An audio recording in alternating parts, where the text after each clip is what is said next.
Assalamu alaikum, I'm Aisha and you're watching Samaa News. Here are today's headlines.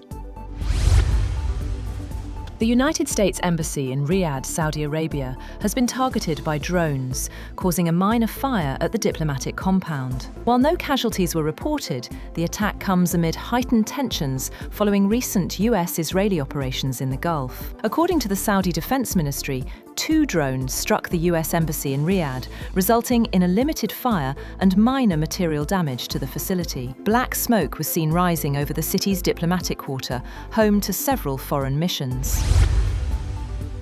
Israeli Prime Minister Benjamin Netanyahu has said that the ongoing war against Iran may take some time, but it will not drag on for years. Speaking on Fox News' Hannity, Netanyahu described the war as potentially quick and decisive. He said it's not an endless war, pushing back against fears of a prolonged Middle Eastern conflict reminiscent of past US wars in Iraq and Afghanistan. The Israeli leader also framed the war as a pathway to lasting regional peace, suggesting the conflict could open opportunities for normalized relations between Israel and Saudi Arabia.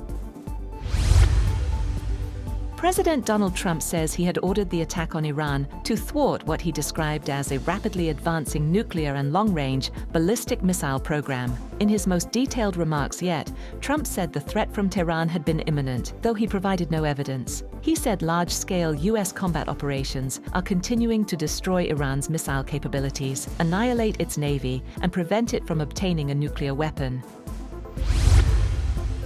US Defense Secretary Pete Hegseth says military operations against Iran would not become an endless war as US and Israeli strikes entered a third day. During a briefing, the Pentagon chief said it was up to President Trump to decide the length of the military campaign, adding that the goal is to destroy Tehran's missiles, navy and security infrastructure, and deny it a nuclear weapon. He acknowledged the campaign will take time and that more US casualties are expected, honoring 4 American service members killed so far. The US military also acknowledged that Kuwait's air defenses mistakenly shot down 3 American F-15E fighter jets during an Iranian attack. Turkish President Recep Tayyip Erdoğan has condemned US and Israeli attacks on Iran as a clear violation of international law, saying Turkey shares the pain of the Iranian people. Speaking in Ankara, Erdogan said Turkey would intensify diplomatic efforts until a ceasefire is reached, warning that the conflict poses serious risks for the region and the wider world.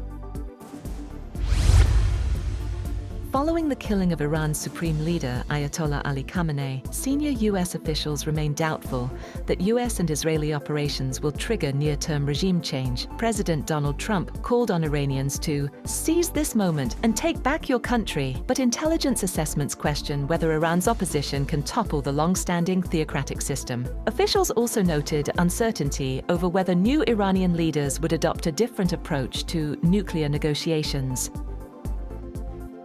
Former US President Bill Clinton has told lawmakers that Donald Trump once said he had some great times with Jeffrey Epstein before their relationship ended. The revelation came during a videotaped deposition by the House Oversight Committee. Clinton said Trump brought up Epstein during a golf tournament in 2002 or 2003, shortly after Clinton left office and long before Trump became president. Clinton said somehow Trump knew he had flown in Epstein's aircraft. Trump has previously stated that their relationship deteriorated after Epstein hired young women who had worked at Trump's Mar-a-Lago club.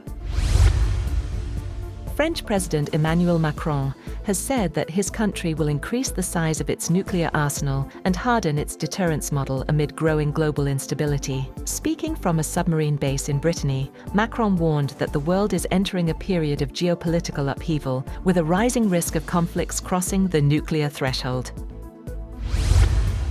That's all for now. For more updates, visit www.samaa.tv. Thank you for watching Samaa News.